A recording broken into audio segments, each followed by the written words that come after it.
Tawushimye data twese uri mu ijuru kuko ubona ko tudashoboye gutahura ibyo gusoma isaha yawe ariko baturungikira ibikwiye nk'uko bavuze ngo ntacyo uzokora udahishuriye abasabyi bawe zinajyana nabwo cyubahiro twagusaba ukomeze kutwigisha no kuduha ibyizigiro byo kuzovuga amajambo no kuri uwo munsi y'ukuri Imana yacu tutagutinya ahubwo tugusanganira mu kuza mwiza basaba ukomeze kubana natwe muri byose na hose mushikire kinera twatize munsi w'indwi aho rikoraniye ku isi yose muri munsi w'isabato ukomeze kubana n'iki gikorane cy'ukibeha kandi ukomeze gutanga imigisha asezeranye ku munsi w'isabato n'izindi zacu zishyizwe mu bisate kujya n'amatangazo muri yo kandi igiciro gikabanye cy'abashitsi babasabira ibihande wo kwitera neza bazatora ibihande kuko murazi ziganizanye kaje bose acaza bose niyo difigo bakabashitira hano imbere igwari imbere mu cyo bakubone inga igwari mu umuntu yita umushitsi wese gaje bamure abashitsi muramubone uyu mutama yego nihagera tukabona ko byarenze turabariye amagorane abona twizeye mwebwe ubuhinga bw'ibyuma sinzi ko bigenze ubuhinga bw'ibyuma akadisiki ndabona abantu bicaye hari inyuma n'amabwa nyine mugaragaza uburyo bwose mwegeye imbere ntagorane turacyari kuri wa miliyoni sayidi uyaje gushikanisha ikanwa baza no kudicenda ndabavugana no muri Sahara ndababona bijyana n'ikorana umuryango w'Imana niyo bacu muri Sahara bajya abantu babaye neza bijyana ikorana umuryango w'Imana bijya kandi abana n'abanyene abakiraza bijyana bagikira abambe umuryango w'Imana abantu mu gutangurwa barahana umwana yego nizo urabona bakihindira umuzana abantu benshi cyane ariko kijya gice bari mu mwenda yamanije abantu baheze ahubwo menye badumurutse ewe dawe yarasega amahanga uri mu ijuru Mana nziza Mana y'ibizigiro byinshi yakiza kacu Yehova mwiza gitandara gitanyiganyiga cyisungwa n'abantu n'ibintu bigera ndatema n'imo disibi izina ryo mucunguzi ragicura amen imbere y'umukunzi igihugu cyawe kivuga gutumwa kuko twakurikije amajambo tubona mu butumwa bwiza bwanditswe n'Amatayo igice 28 duhereye ku murongo wa 16 oheruka intumwa zawe ikorwa urababwira ati umve ndi kumwe nawe gushika ku muhero w'isi twizera ko turi kumwe nawe muri igikorwa zinaganira gutyo. Amen. Ndakwinginze kugira ngo igikorwa mwami kuduheza kuduhere umugisha bana natwe kandi ubane n'abashije gutanga shikamo kuvuga ubutumwa bwawe kandi ukomeze kubahezagira umugisha gabanije izina rya Yesu. Amen. Amen.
Nyenganji izina ryawe rihabwa icyubahiro.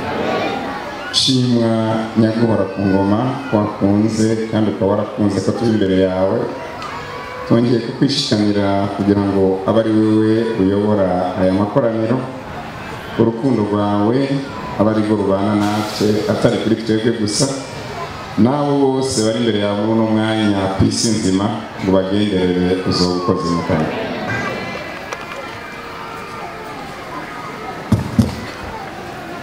Siguzi atakwibandako hama mbaye ndabangira gatoya hirya yanjye hariho umukasoni Esperance Ntirampeba uwo ni wajya guhagararira amashikanwa y'imikira 10 Imana ishimwe cyane. Hirya y'uwo hariho Nduwayezu uyu niwe aza kudutangariza indirimbo z'amakorale. Twagomba rero tubasabe yuko bobyaguruka mu cyubahiro cy'Imana hamwe n'abadiyakoni baza kudufasha amashikanwa hamwe n'iya korale kugira ngo babaramutse Imana ikomeze kuduhezagira. Amen. Kubw'ibyo rero twagomba twese duhaguruke hama umuririmbisha adushire ku mudiho w'indirimbo y'I56 mu mwanya wo kuririmbisha Imana ishimwe cyane.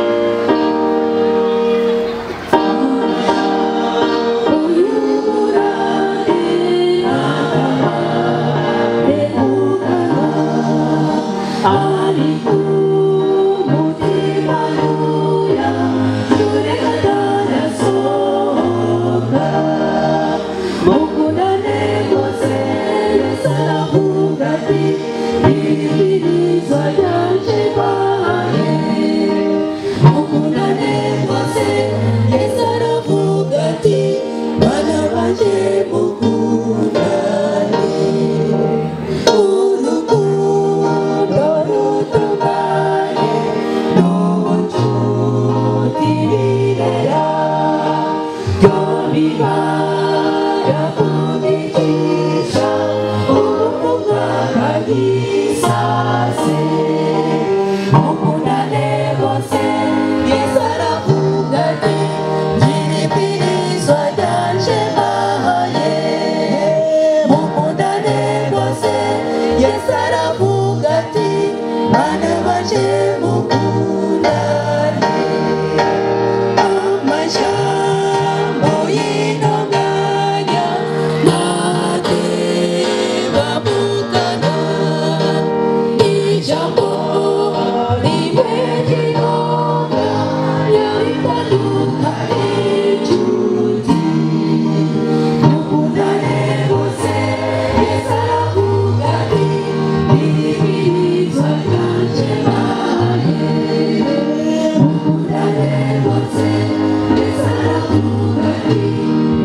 iruhande ko turisanga muri Yesaya igice cya 22 igice cya 21 ku murongo wa 11 kugeza 12 haravuga ngo umutwe w'amajambo imburi yo kuri Duma. Imburi yo kuri Duma hariho umamagara ari Seyire ati yewe mushibamyi ijoro rigeze hehe, yewe mushibamyi ijoro rigeze hehe. Wa mushibamyi aramwishura ati bugira buce kandi bwongere bwire, nimwagomba kubaza mubaze muhindukire muze izina ry'Imana rihabwe icubahiro. Abari imbere turapfukama namwe abaho muri micishe bugufi dusenge. Uhoraho mwami Yesu Imana iba mwijuru natwe tukaba mwisi, izina ryawe rihabwe icubahiro. By'umwihariko tumanje kugushimira ku ntambuko zidasanzwe wadushikanye ko kuri umwe wese kuva kivuka ukagumugeza no masaha tugihumeka umwuka w'abazima, izina ryawe rihabwe icubahiro. Iyo tuje imbere yawe twibona nk'abanyabyaha, abanyamafuti, eka mbere ntitwari dukwiye no kuvuga mu izina ryawe, ariko kubw'izina ryawe turasabye ikigongwe n'imbabazi ngo tubabarire. Twigishije kumara umwanya munini ahakenewe, mbere utwigisha kumenya iby'ingenzi byotuma tumugera mu bwami bwawe, izina ryawe rihabwe icubahiro. Ubw'ibyo turiko twiga ibyigwa bituma ingo n'imiryango byacu dukomokamo yokomera. Mwami Yesu, fasha abagabo kuba imva z'amakosa y'abagore babo, ufashe n'abagore kuba imva z'amakosa y'abagabo babo. Mbere wahanure twebwe abana tukiri bato turiko tugera ku mahenuka y'ibihega mwami, maze ingingo zacu zibe izo Kristo yishimira. Aho tutagenze neza ga mwami tubabarire, maze ubu politike dukorera mu ngo zacu, dukorera ku ruhimbi, dukorera mu manama y'ishengero ga mwami Yesu tubabarire, maze ivyotuma byose tukubona kuri wa musi, haba abapapa, abamama n'abana, eka mbere n'inshuti zacu. Nibyo dusabye tugategeka mwami, ufashe umusiguzi w'uno munsi maze umuhangaze ibyo avuga ngo bibe ari bishingirishijwe intahe nawe. Tuze kuva hano dushira izina ryawe n'izina rya Yesu. Iza kandi umwanya wose izina ry'Imana yacu rihabwe icubahiro cyane. Reka uyu mwanya naho tubyagurutse umugwi udasanzwe, umuryango w'Imana Sahara bashikanye imbere bacurangira Imana mu izina rya Yesu.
Upa meze kose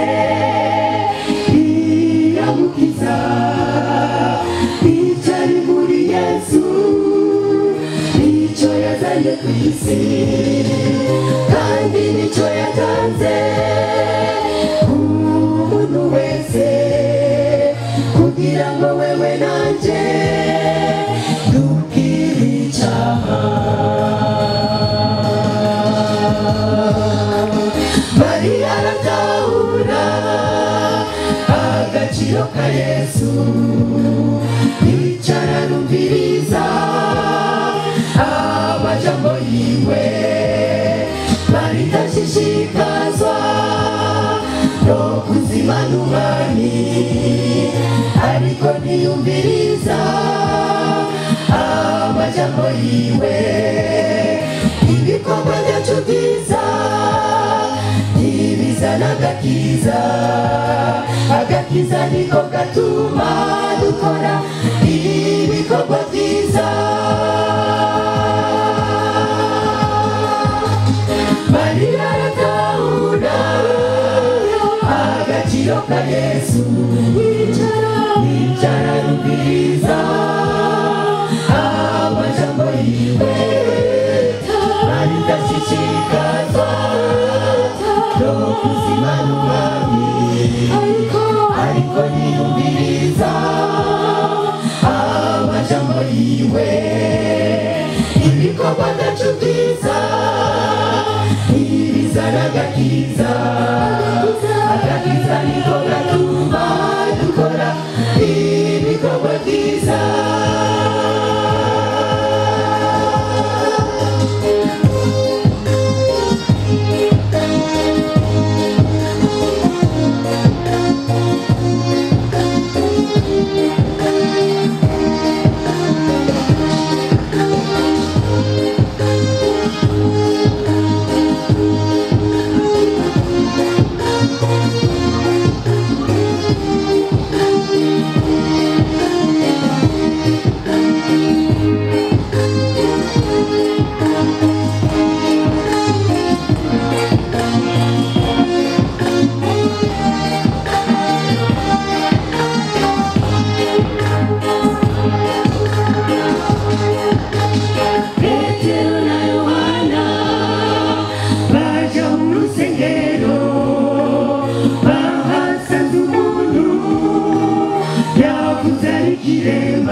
Petero aravuga, duhanga amaso tugura icyo dufise mu izina rya Yesu, duhaguruke.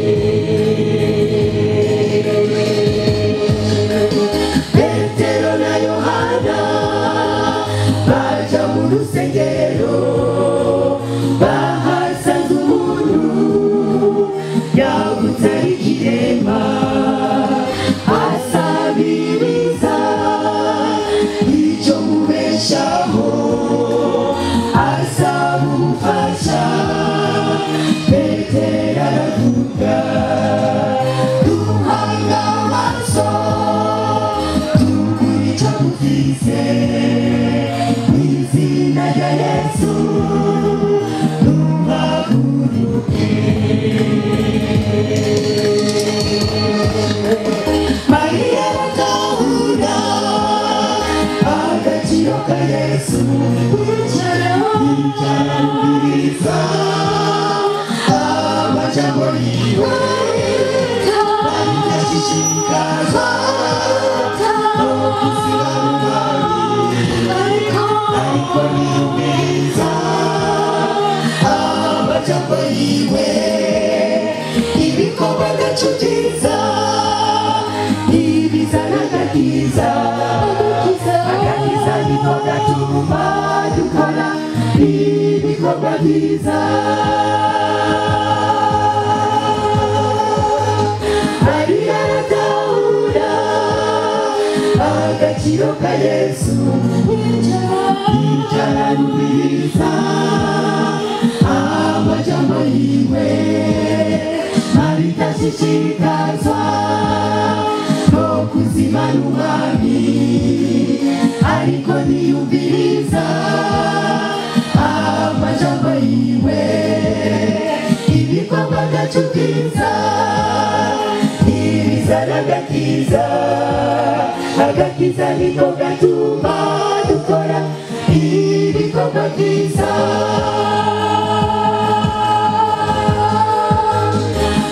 bayiratahura agaciro ka Yesu icara yumviriza amajambo yiwe baritashishikazwa no kuzimana umwami ariko niyumviriza amajambo yiwe ibikorwa byacu byiza ibizana agakiza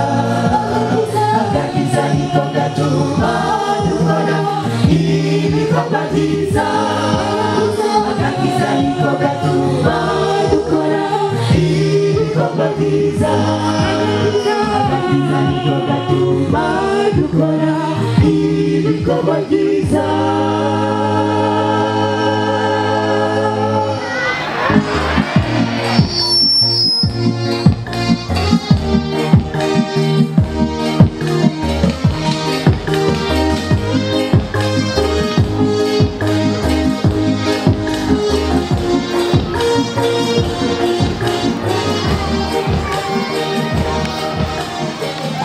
mugihe abadiyakoni n'abadiyakonikazi bacitegura batumve igisomwa cy'umugezi wa muzima w'Ukristo ku wa 18 Rusama 2024 umutwe w'amajambo uravuga ngo mu nzira ijya mu ijuru wihanize abatunzi bo muri iki gihe boye kwibona cyangwa kwishimira ubutunzi ubwo kwishimirwa ariko bishimire Imana iduha byose bisesekaye ngo tubinezererwe kandi bakore icyiza babe abatunzi ku bikorwa byiza babe abanyabuntu bakunda gutanga cyambere cya Timoteyo 6:17-18 umuvugabutumwa azwi George yatumiwe ku rugo rw'umutunzi adasanzwe ngo asangire nawe inyuma kura indukirira iburasirazuba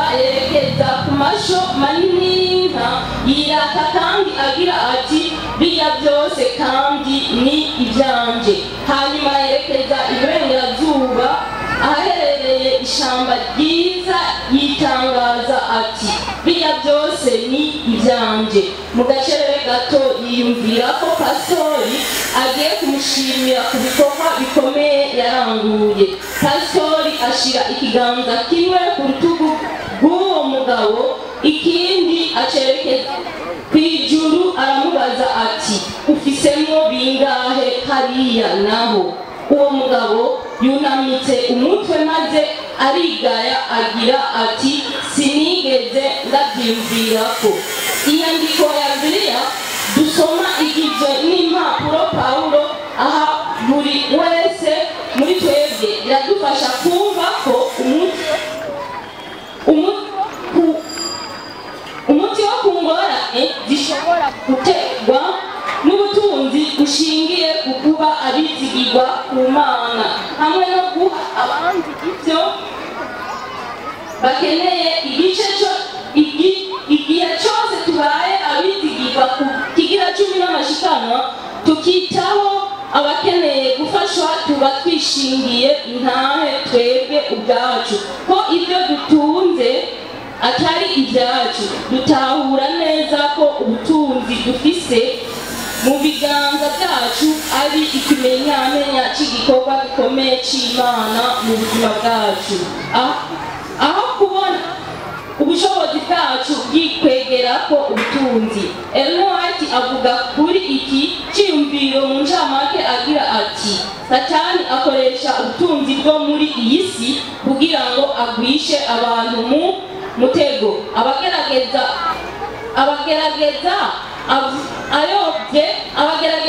ayobye imitima yabo maze abarimbure. Imana yatanze amabwirizwa ibereka ko bakwiye gukoresha ubutunzi bwayo mu gufasha abababaye mu bukene bwabo, bakabukoresha mu guteza imbere igikorwa cyayo, bakubaka ubwami bwayo ku isi, bakanabukoresha mu kurungika abavugabutumwa mu bihugu bya kure, kandi bugafasha mu kumenyekanisha Kristo abari mu bice byose byo ku isi.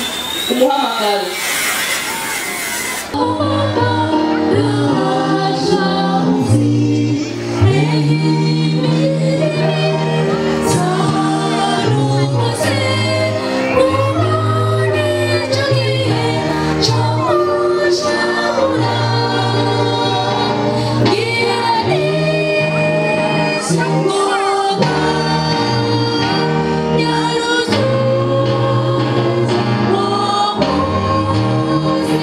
Luda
uzopandikwa undi mubiri uzobaza satani ati sinzi yawirire kuko iyo tugufise wowe Yesu byose biba amahoro yabaye nyambere azira satani yemera arabambwa kandi arapfa azira cyewe nawe waziriki Yesu waziriki wazira umunyabyaha mwamiyakira yabaye nyambere azira satani yemera arabambwa kandi arapfa azira cyewe nawe waziriki Yesu waziriki wazira umunyabyaha mwamiyakira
waziriki Yesu waziriki wazira umunyabyaha mwamiyakira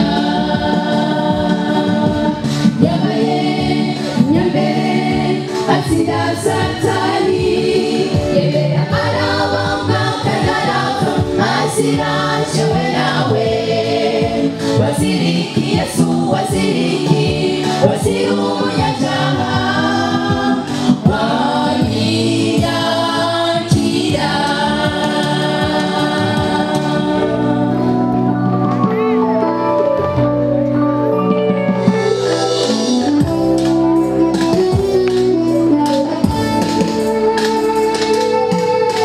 Nekaze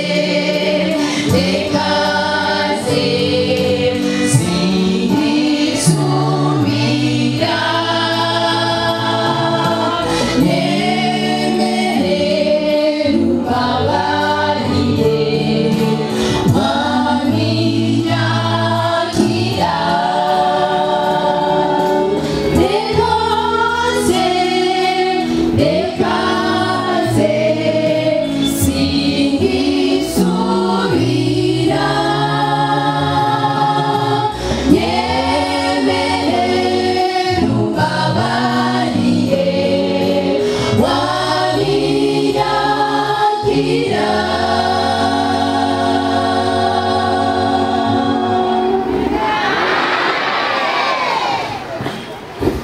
tugaburirwe ijambo ry'Imana ni bangahe nanone biteguye kwakira ubutumwa bw'uno munsi rero karibu mwene data murabona ko abiteguye kubumva no kurikira ni benshi Imana ikomeze kubana namwe mwanya wose Imana ni nziza reka nongere ndamutse ikoraniro riri hano mwese ndabaramutse mu izina rya Yesu nongere nsabe abantu bicaranye ari babiri baramukanye mu kugumbirana kwera tuzoba turamukanye nanje ndabaramukije mu izina rya Yesu. Rero abantu badakunda kugumbirana sinzi ko wicaranye hirya no hino abafashe udutebe bakicara iwabo, hariho n'abariko baradukurikirana biciye ku buhinga ngurukanabumenyi kuri Facebook baradukurikirana baciye ku rubuga rwa Sahara SDA Church Cibitoke. Ndabizi nabo bagumye bashiraho amakomantere kuva dutangira igikorane, nabo Imana ibahezagire mu izina rya Yesu. Hariho bariko baradukurikirana baciye ku radio ya CDE, nabo turabaramukije mu izina rya Yesu.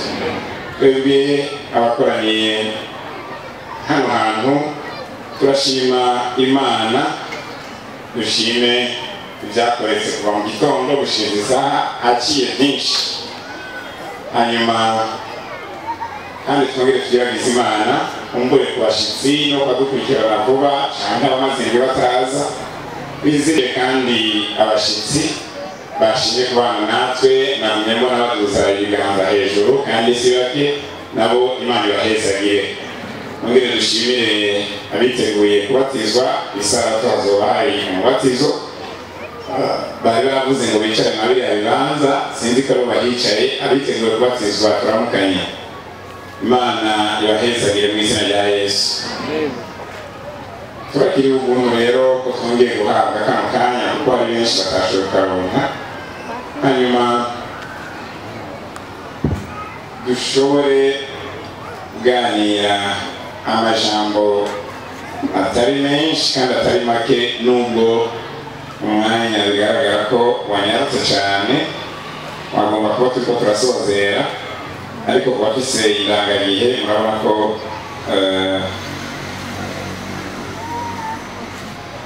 umwanya unyaruka. Hanyuma ari kure abajeje intwaro twongere dushimire Imana ku rukundo rwayo yabandanije iduhanura kugira ngo dushobore kuganira cyane cyane ku bijanye n'ingo n'imiryango.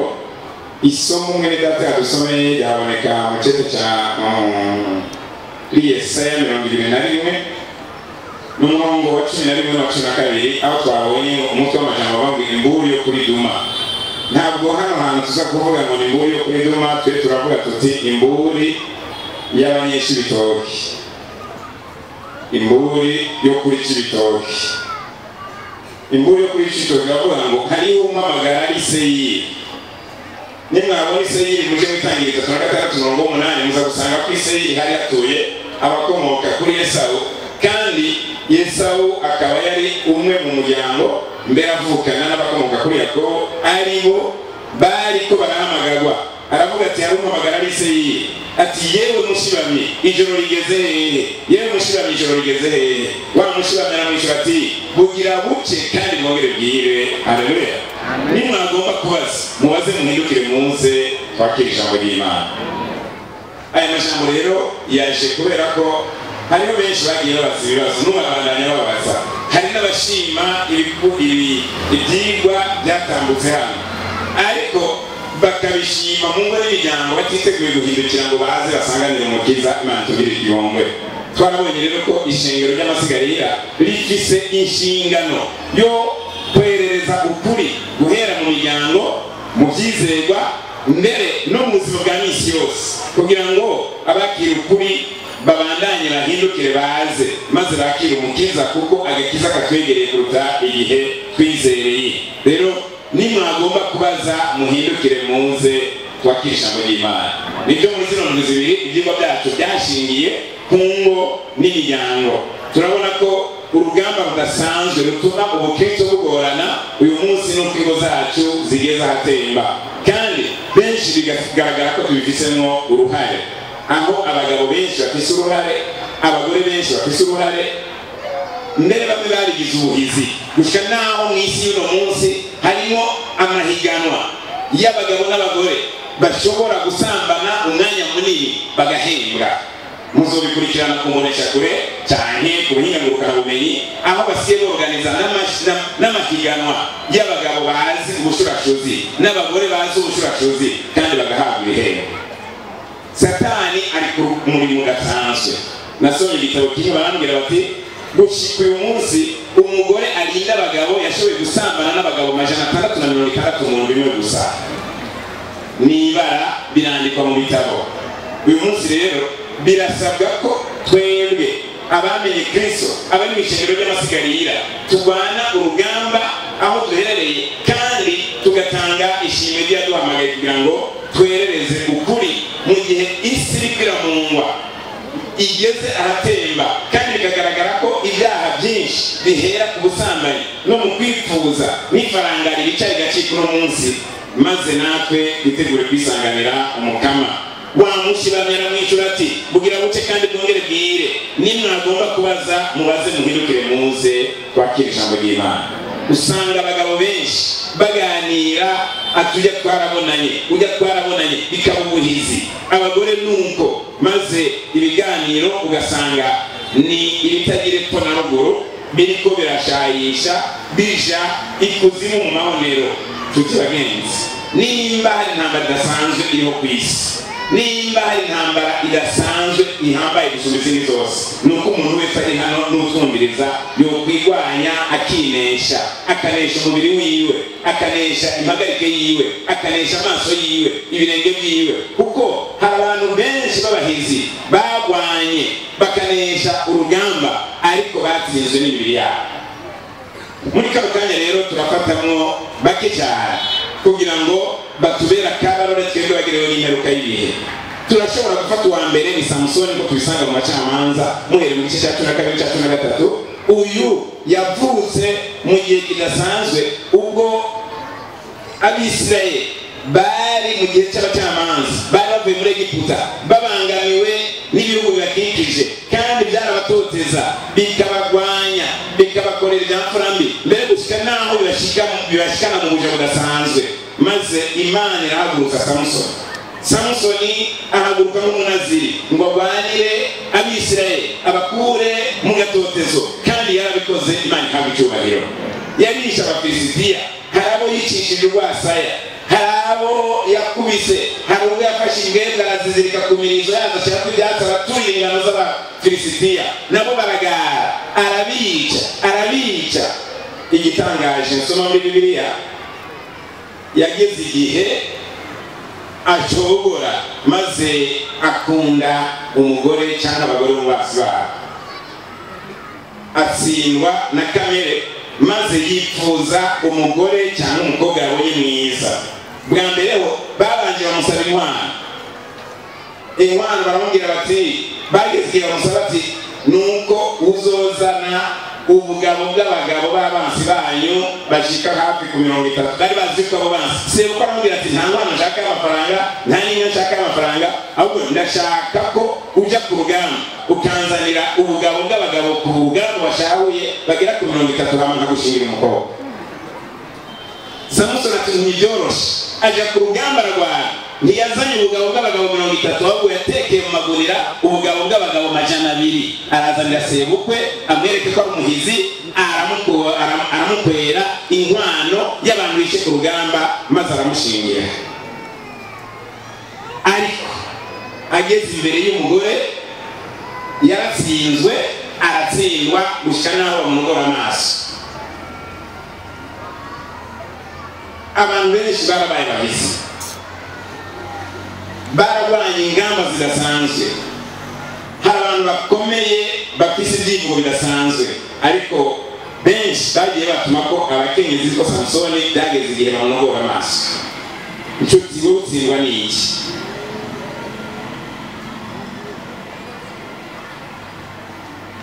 Turafata akarorero kagira kabiri nako umuntu yari umuhizi. Dusomye mu cyete cya 2 cya Samweli igice ni cya 11, turasanga umushinga ntahe Dawidi. Ni umwe mu bantu badasanzwe babaye abahizi mu kwizera, bagaragaje igikorwa kidasanzwe mu kubaha Imana, baririmbye, bahimbye indirimbo nyinshi. Nimwasoma muri Zaburi, igihe yaba Dawidi aragiye yatekereza iby'Imana, yarwanya urugamba rwo kubaha Imana, maze arahiye indirimbo nyinshi aho yaririmbye imisozi n'ibibaya inyenyeri n'ukwezi amashurwe byose byerekana urukundo rw'Imana. Imana iramugomwa yuko yoba umwami w'abami, umwami w'Abisirayeli. Arahangana na Sawuli arifata ntiyamusubiza mu nkoko maze ntiyanamwica kandi arihangana aremera ko adakwiye kumisha amaraso y'umwami. Agera igihe Sawuli arapfa, Dawidi aba umwami. Ariko turasoma mu kwa kabiri wa Samweli 11 icyaha cya Dawidi. Icyaha cyane wa muhizi wa wundi yarwanye ageze imbere y'umugore arashika intege. Nuko umwaka utashe tugacika mvura mu gihe abami bakunda kuja mu ntambara, Dawidi agomora Yowabu n'abantu biwe b'Abisirayeli bose bageseza Abamoni baziguriza n'Irama, ariko Dawidi ubwiwe yisigarira i Yerusalemu. Maze umunsi urinzina ku mugoroba Dawidi amaze kwibambura ku kigwa agenda hejuru ku ngoro yiwe, maze kiri hano hejuru aje abona umugore ariko ariyuhagira kandi yari mwiza ateye igomwe. Nuko Dawidi aratuma kubaza ati mbega uyu mugore ni mwene nde? Nyamugore.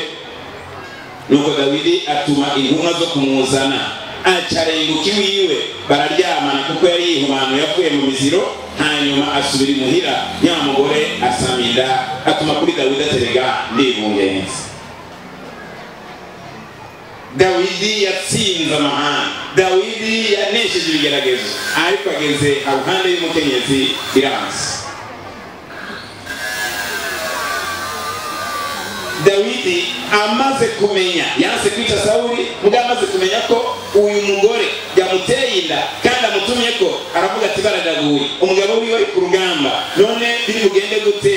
Bazovuga ko umwami yateye inda. Dawidi nimwasoma hasi atuma intumwa zijya kuzana Uriya, maze amubaza iby'urugamba ko rumeze, ariko sibyo yashaka ngo abone ingene yorara muhira akabonana n'umugore wiwe, maze bikitirirwa Uriya. Ariko Uriya nk'umugabo nyamugabo uri ku rugamba yarazi amategeko y'urugamba, maze ngo aryama ku rubaraza rw'umwami avuga ati sinshobora kuja muhira kuryama ngo nezererwe kandi ingabo ziri ku rugamba ziriko ziragwana, amategeko abigenga ndayazi. Yirarira n'abakozi bararira ibwami. Mu gitondo inkuru ishikira umwami, yongera aramusija aramugaburira aramuha inzoga araborerwa, ati kumbure yogenda atabizi akaja muhira. Nubwo yari yaborewe yaraza kuja iwe muhira arara ku kirimba cy'ibwami. Maze umwami abonye ko bidakunze inshingano yiwe ayandika icete agiha Uriya ati gishire Yowabu ari ku rugamba. Maze akimushikaniye ntiyagisomye, Yowabu ati urugamba ni rwakara, ufate Uriya umushyire ahakomeye umureke wenyine hama bamwice. Yowabu n'itegeko ry'umwami arishyira mu ngiro, Uriya aba arapfuye.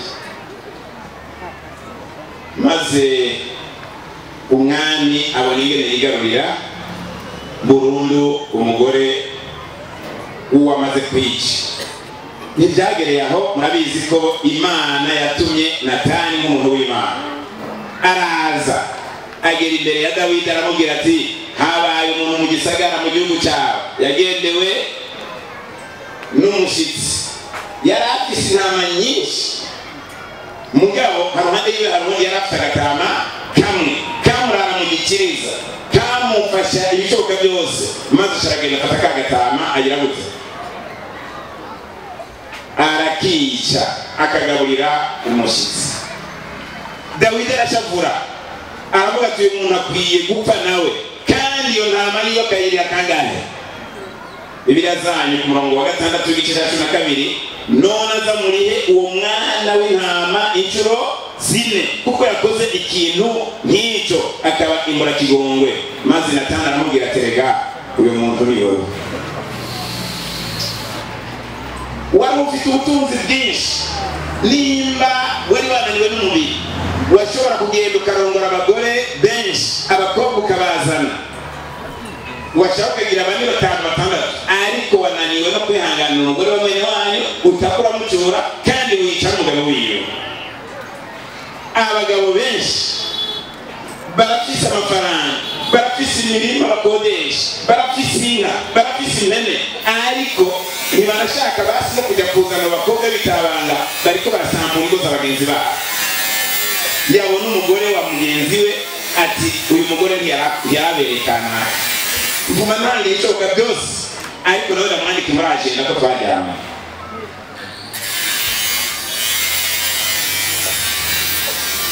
Dawidi amaze kumenya ko ariwe yabikoze,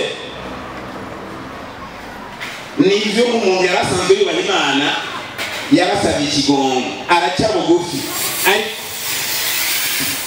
hariya maze Natani abarira Dawidi ku murongo w'umwe batereka, uyu muntu ni we wenyene uhoraho Imana y'Abisirayeli avuze ati, ni jewe nakwimikishije amavuta ngo umwami w'Abisirayeli, ndagukuza ngukura amaboko ya Sawuli, nkwinjiza ingoro ya shobuja, nguha n'abagore biwe ngo bagusegure, kandi nkugabira umuryango wa Isirayeli n'uw'Abayuda, kandi iyo biba byarabaye bikeya mba narakongeye n'ibindi. Niki cyatumye ukengera ijambo ryanje jewe uhoraho, ugakora ibyo mbona ko ari bibi, ukicisha inkota Uriya umuheti, ugacura umugore wiwe ukamugira rwawe, nawe Uriya ukamwicisha inkota y'Abamoni. None rero inkota ntabwo izova mu rugo rwawe, kuko wankengereye ugacura muka Uriya umuheti ukamugira umugore wawe. Ukuri ko ragize ati, nzokubyurira ibyago byanduruka mu rugo rwawe, nzokunyaga abagore bawe ubona ndabahe umubanyi wawe, uryamane nabo bajyamane nabo ku murango. Wewe wabikoreye mu misho, ariko jewe nzobikora icyese imbere y'Abisirayeli ku murango izuba ryaka. Maze Dawidi yishura Natani ati, nacumuye kuhoraho. Haleluya. Imana ishime ko Dawidi yemeye ko yacumuye kuhoraho agasaba imbabazi. Ese twebwe uyu munsi ntitwasaba imbabazi? Kuko Kristo akiri ku ntebe y'imbabazi, wa wundi yababariye Dawidi. Maze Dawidi yishura Natani ati, nacumuye kuhoraho. Natani aramwishyura ati, noneho uhoraho yagukuye ku icyaha cyawe, ntugipfuye. Haleluya. Bigize gute? Dawidi yavuze amajambo abiri ku murongo wa 6, musubireyo w'igice cya 12. Aravuga ati ku murongo wa 5, maze uburake bwa Dawidi bucya buraziriringa. Uwo muntu abarira Natani ati, ndahibora kuhoraho, uwo yakoze ibyo arakwiye gupfa. None azamurihe uwo mwana w'intama, kandi kuko yakoze ikintu nk'icyo akaba imbura kigongwe. Dawidi agiye kuvuga amajambo yo gusaba imbabazi nk'uko tubibonye. Maze Dawidi yishura Natani ati, nacumuye kuhoraho. Natani aramwishyura ati, noneho ntugipfuye. Haleluya. Mugabo hari ijambo Dawidi yibagiwe ko yavuze ngo uyu mwana w'intama uriye kangahe? 4. Ntibyasabye imbabazi nk'umunyabyaha. Wibuke ko umukirundo w'amamu wibahetse ababwiriza wo mu mugongo. Uyu munsi nibyo turitwara ko bitabereye, turafata abagore bacu nabi, turabakubita. Igihe ukubise umugore yibungenze cyangwa yonka, n'umwana ishavu ry'umugore aryongera amabere, cyangwa n'umuntu akaryongera mu nda, maze nawe akavuka afite byavukana. Niyo umugore ashurashura afite imbaraga, cyangwa umugabo agashurashura ariko arabyara n'umugore wiwe, ni ukuvuga ngo ibi byose byimukira ku bana tubyaye, tukabaraga ubuhehesi, tukabaraga ubwicanyi, tukabaraga ubusambanyi, maze tukabazora uko abana batunaniye. Yesu yavuze ngo nta muntu yo kwamura inzabibu ku munyinya, ibibaho. None abarundi bavuze ngo wibahetse ababwiriza wo mu murongo. Nshuti bagenzi, uyu munsi kibi kiriko kirandagata, kivuye ku babyeyi kikaja ku bana, kikaja ku buzukuru n'abuzukuruza. Uyu munsi si yuzuye ubusambanyi buteye ubwoba. Kimwe mu byaha kirengeye kamere kiri mu isi gusumba ibindi bintu byose, gituma ingo zihangayitse, gituma igihugu gihangayitse, gituma mu kibano bahangayitse, gituma mu ishengero bahangayitse. Maze ugasanga nta nama n'imwe ibaho hatari abantu bariko baracibwa kubera ubusambanyi. Kandi kibabaje ugasanga n'abantu bitwa abayobozi, uhereye nk'uko tubonye Dawidi yari mu bayobozi badasanzwe bemera Imana n'abaratsinzwe. Ariko Imana ishimwe ko isezerana ko nk'uko itegereza gutabara ishengero nk'uko yadupfiriye, twategereza kuboneka imiryango nayo igomba gutsinda. Haleluya. Dawidi yibagirwa ko yavuze ngo 2:4, arasaba imbabazi ku mutumba wiwe, ariko yibagirwa ko yavuze ngo 2:4. Nimwakurikirana Bibiliya zanyu rero musanga ngo Dawidi yagomba kwishyura inshuro 4 Uriya yishwe.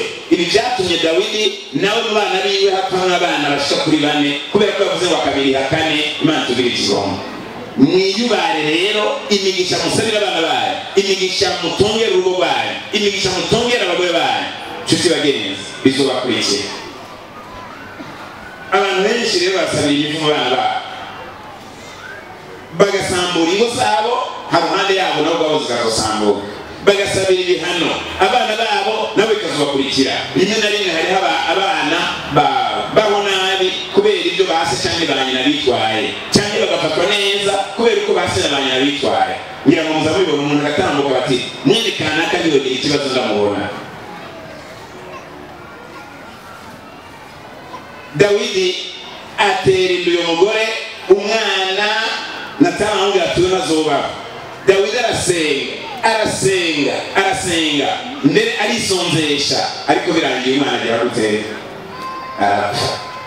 Mbere Dawidi baranga kumubwira ko umwana yagize gute yapfuye, bati umuntu yanse kurya yisonzesheje kandi umwana akiriho, nitwamubwira ko yapfuye bo biracuriki. Ubwo Dawidi yitegereje abantu barahabona hari ikintu cyahindutse, arababaza ati byagenze gute? Bati umwana yapfuye. Niko maze kumbwira, nariko ndisonzesha, nariko ndasenga ngo umwana akire, nariko maze gukora n'imyisonzeshereza kubera iki? Uyu ni uwa mbere yapfuye. Ibara ry'ibyo yakoreye mugenzi we riza mu bana biwe, ku bagore yabyaye maze arabyara. Musomye mu gice cya 13 murasanga witwa Amunoni, nawe yonona mushiki we Tamari. Mu gice cya 13 turabona ko naho Amunoni atavukana na Tamari ku mugore umwe, ariko bavukana kuri se. Maze ngo Tamari yarafite uburanga bwiza budasanzwe, maze Amunoni yifuza mushiki we ku rugero rudasanzwe. Ibyo mugereramo abandi namwe muzogera gute? Muzobigererwa. Yifuza Tamari, maze abonye aho uko mushikira, abaza umwe mu bakene n'amabi bati none nokora iki ngo nshikire Tamari ko numva ndamushaka ku rugero rudasanzwe? Aramubwira ati genda wigwaze, maze niwamara kwigwaza hanyuma usabe Tamari aze agira ibyo agufasha. Maze Amunoni aragwara, arigwaza. Mbere se Dawidi araza, byagenze gute? Ndarembye, ko mbona ubuzima bwawe bumeze nabi, genda ntugikire Tamari azankorera utwo kurya mfungure. Dawidi arungika mushiki we, araza arondera udukate araringaniza. Waheje kuringaniza, maze Amunoni ngo ataramura barara, aramubwira ati mushikanje nzanira utwo kurya mu cyumba abanyenda turira. Maze amusanze mu cyumba, amugurukira ko aramufata, aramubwira ati ukoze ibara ritabaye ibara, ndakwinginze ntukore iryo bara. Ariko Amunoni aranka, afata mushiki we aramushurashuza, kandi amaze kumushurashuza ngo yaciye amwanga urunuka. Aramubwira ati ukoze ikibi gisumba icyo, uheje kunshurashuza, none uranyirukanya toya pumureka ngo ngaha, ntibishoboka. Maze Amunoni ahamagara umwe mu bantu bari hafi aho, sohora uyu mukobwa muterere hanze. Maze uyu mukobwa amutaha hanze Tamari, ngo yitangamurira ko impuzu, agenda yikoreye amaboko no kwa musaza wa Abusalomu, amubwira ibyabaye. Maze Abusalomu ati wihangane bigumiraho. Ishavu araribika mu bavukana imyaka 2 yose. Arangije imyaka 2 iheze, akoresha umunsi mukuru wo gukemura, atuma Dawidi ati ngwino dukora umunsi mukuru. Dawidi ati nta mwanya mfise, mpereza abavukana banje uhereye kuri Amunoni. Maze igihe amubabungikira, Abusalomu ati mubagaburire barye, nibamara guhaga muronderaho Amunoni yicaye mumuzibagure mpaka apfuye. Maze bamaze kurya bahaze, abo yategekanije baragenda basanga Amunoni aho yicaye, baramuzibagura amacumu arapfa.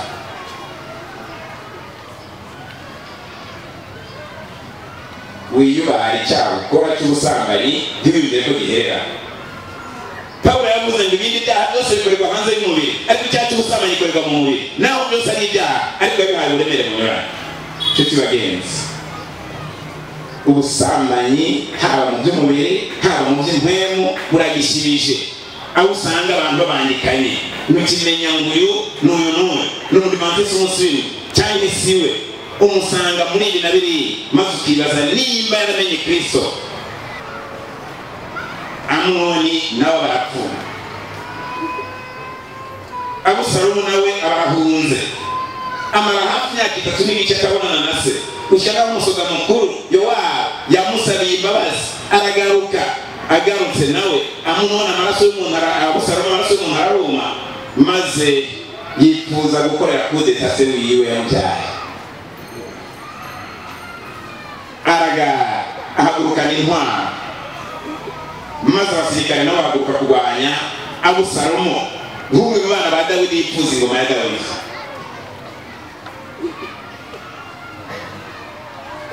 byarangiye Abusalomu nk'umwe mu bana ba Dawidi ngo yari afite imishatsi myinshi miremire maze igihe ariko arahunga urugamba rwakomeye maze imishatsi ya Abusalomu aciye munsi y'igiti ifatwa mu giti maze abasirikare n'abatinyisha twashaka bamuhuriza ko amacumu abarapfu umwana wa kangahe wa gatatu nshuti mugenzi ibyo ukora uri wenyine uri mu nzu uzi ko nta kibazo byose Imana igize gute birabizi aracyari umwana wa kane akenera gupfa kuko Dawidi yavuze ngo ateza kubiriha kangahe urupfu rwa Uriya rwategerezwa kurihwa abantu 4 mu gihe rero wiyumvira kubwirira nabi umubaye umenye ko uzosanga kenshi uri kurigirira nabi musomye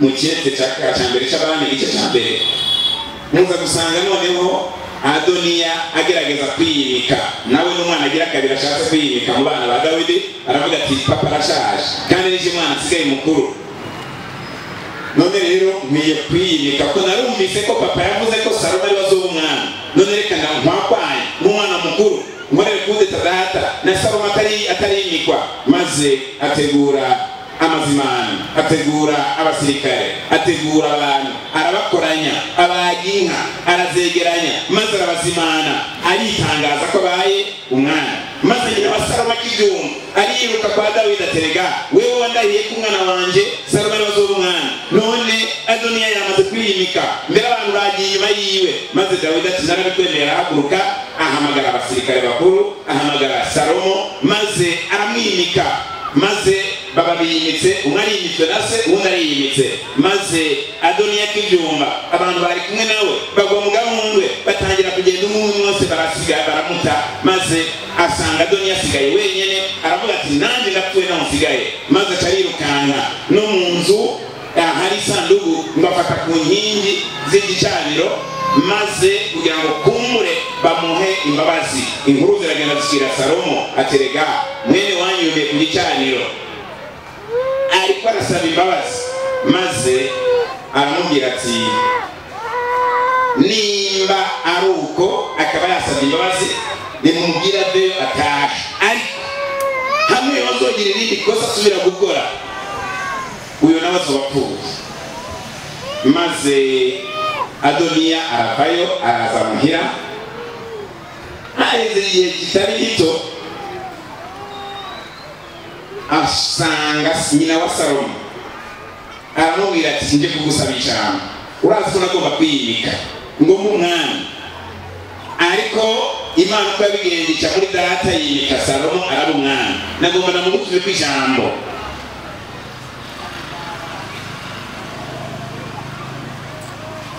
aramubwira ati ku murongo igice cya mbere umurongo mu gice cya kabiri muranonga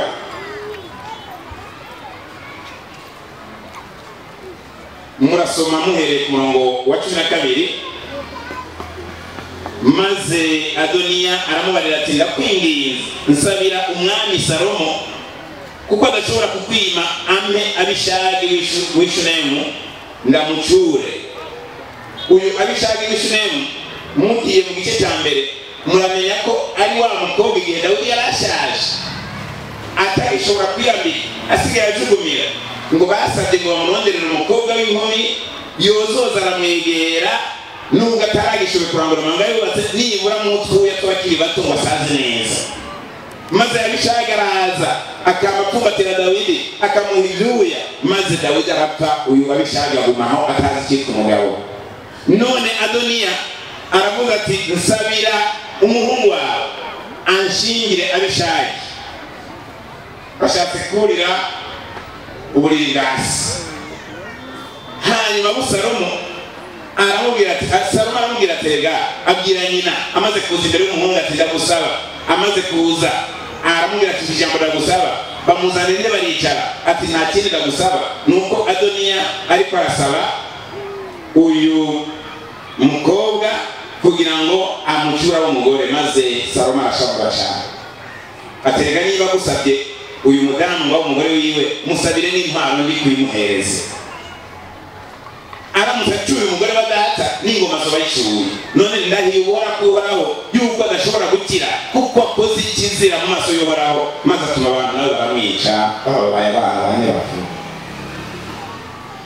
ese mugenzi umuntu amanika agatu yicaye mu kamanura akagira gutya urabona ko umenga uraryohewe urasambanye itunga ry'umuryango urarisesaguye uteranije abana uyu munsi hari intambara nyinshi ziri hagati y'abana bavuga ku bagore babiri umwe atinga umutungo undi atinga umutungo abagore bari mu rugo bagushije ibara kuko bafise ikibazo cyo kwiyumvira ingene bizogenda umugabo niyapfa cyangwa uyu mugore agapfa abana nabyaye ko abandi bakuru umugabo wanjye yabyaye hanze mbega bizogenda gute izo nizo ntambara uyu munsi mu muryango cyane cyane mu muryango itunze ifise uburyo bukwiye umugabo akihagararaho ntangora mugabo ikara ririko riraka mu gashamba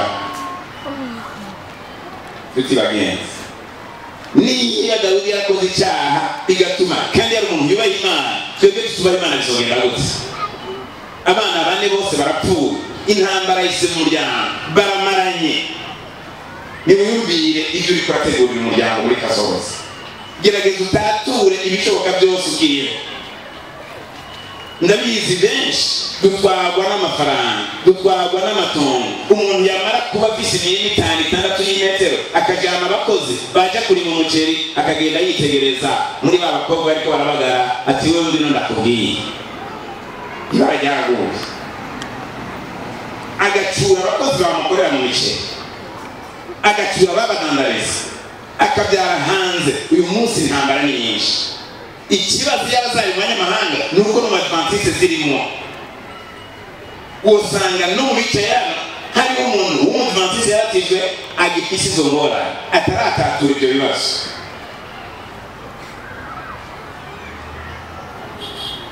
abahungu bane ba Dawidi barapfuye kubera icyaha cyasi kandi ntibasize ubuhoro basize n'intambara Natani abwira Dawidi ati inkota nizova mu rugo rwawe nawe uyu munsi utihanye Kristo aravuga ati ubusambanyi uzova mu usize kandi uzobibazwa imbere y'Imana naho uririmba naho usigura naho utanga amafaranga menshi nashimiye abaririmbyi baririmbye bati ibikorwa ingaruka z'ibikorwa dukora nuko tubanza kwihereza Imana irahezagira kugira ngo bibi bikorwa bigaragaza ko twakiriye Kristo ntabwo ijuru rigugwa naho utanga miliyoni zingaho ugakoresha igikora n'urumwe ukiwakishije niba umutima utawuhaye Kristo ngawuhindure Dawidi yagira ubuntu naho yananiwe n'umubiri ariko yarasanzwe yarakoreye Imana azi Imana yarayakiriye maze biramworohera gusaba imbabazi uyu munsi abagabo n'abagore benshi biragora gusaba imbabazi nibyo barabona ingene bafise amahera inda zarasesetse barabyibushe baratingisa inyuma habo bakibagirwa ko umunsi uzobajya inyo ziraturindiriye wabyimba wambara amakanzu 1000 wambara amakoti 100 wagendera mu modoka izimbye ariko ukamutubaha Imana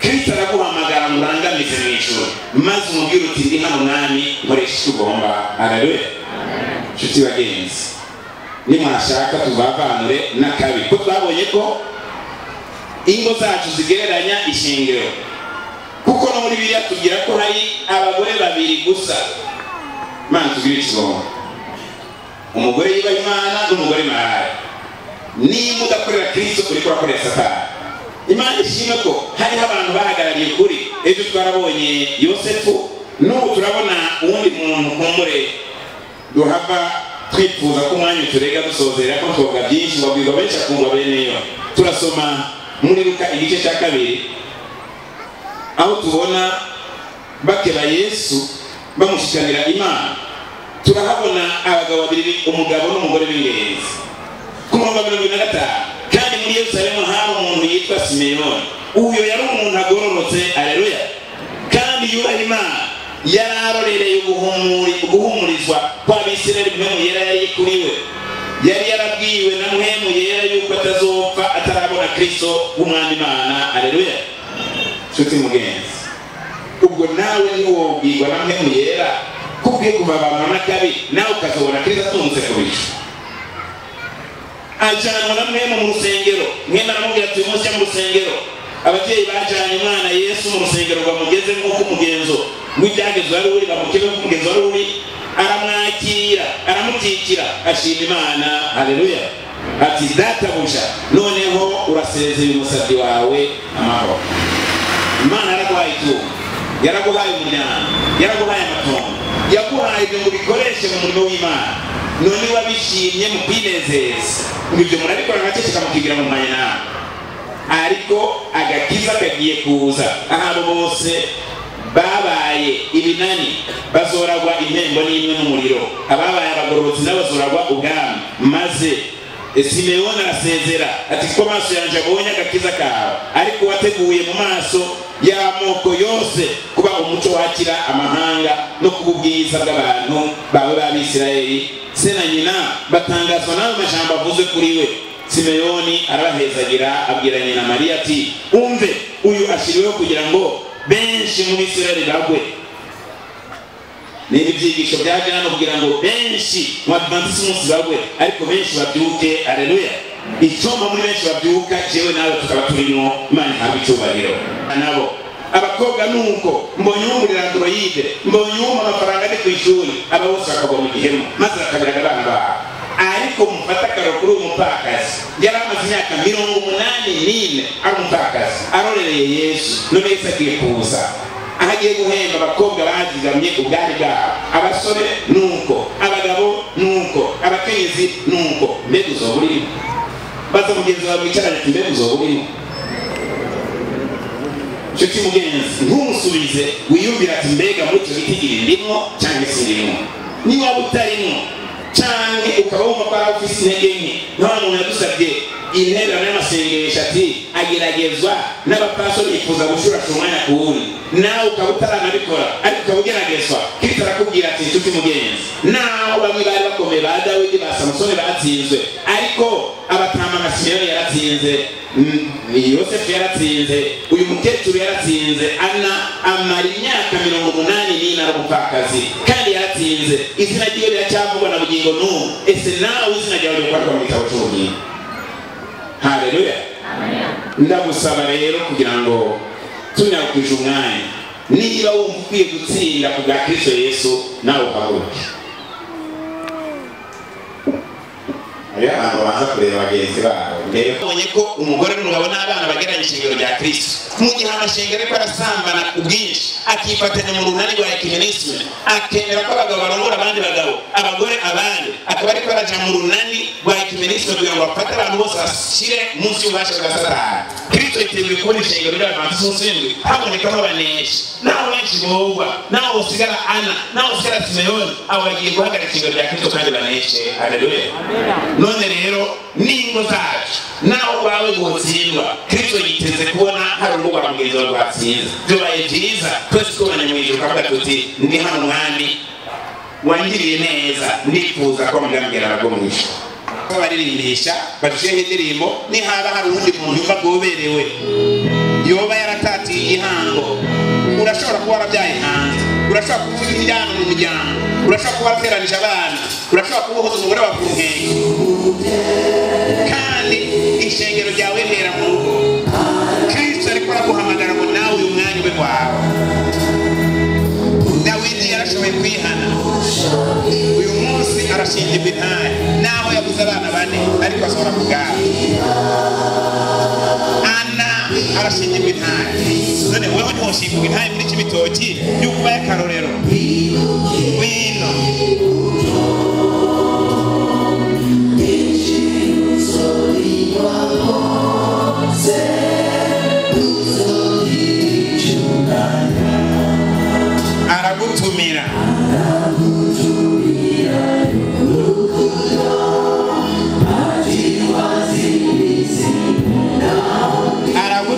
wanze imizigo yiwe.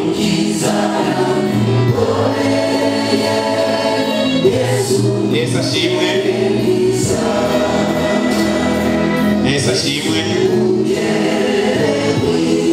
Yesu umugire mwiza ariko araguhamagara.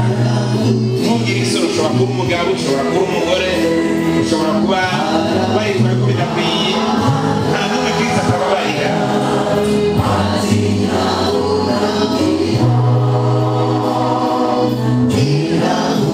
Iravume mu kaga. Ushobora kuba uworoshe, uhambaye.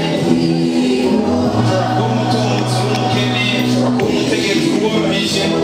Nta n'umwe Kristo atababarira.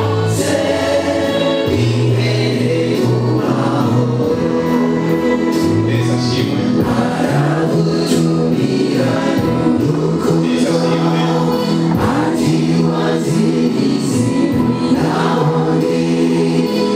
Umukiza araguhamagara.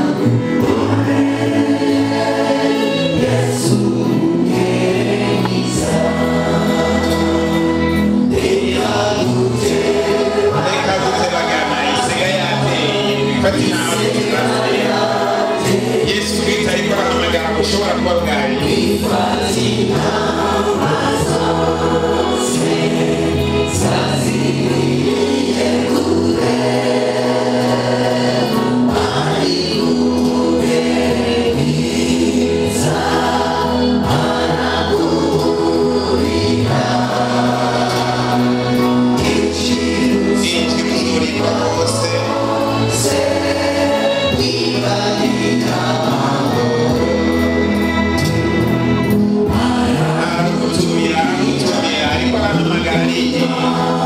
Ati wanze imizigo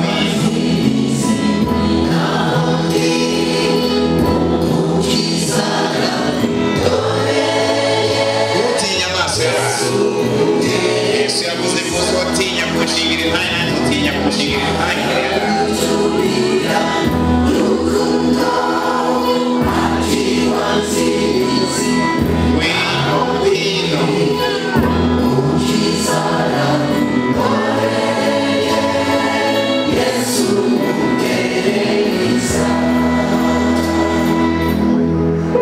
Subiramo iyo ndirimbo dusozere.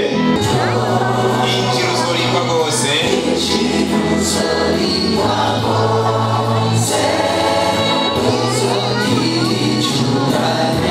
Hari usigaye yobagiye kugura.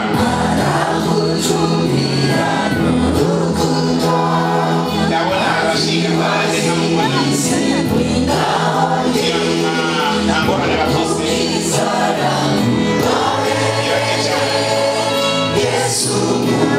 Yesu ashimwe. Yesu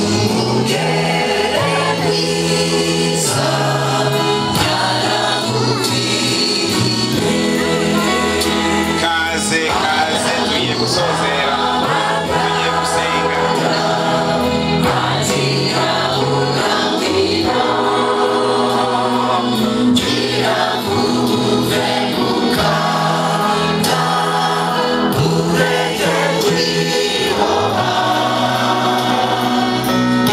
Turiko turasozera icyo uzorimba rwose.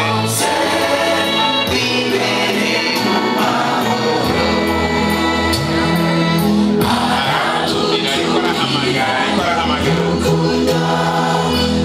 Tugarisha arahamagara.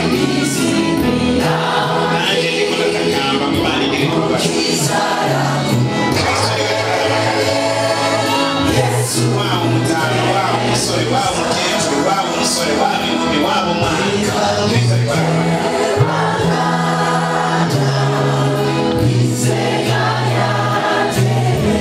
Turasozereye.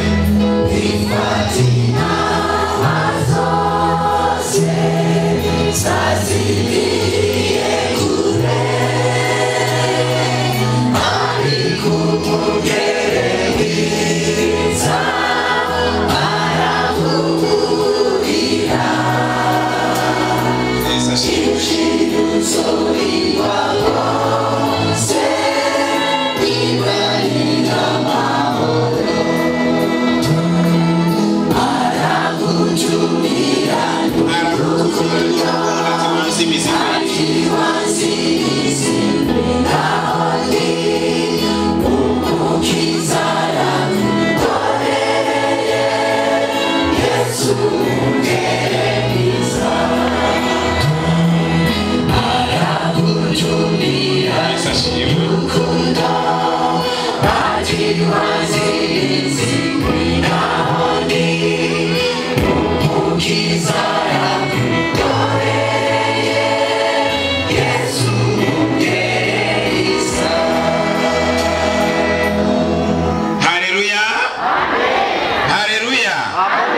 n'ishengero ryawe ibyo tugiye kuzakora byose muri iyi ndwi bizatuviremo inyungu kandi nawe zo gushikanire ikigira cumi n'amashikanwa kubyambaje mu izina ryera rya Yesu amen.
Yesu nashimwe.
Yes, I love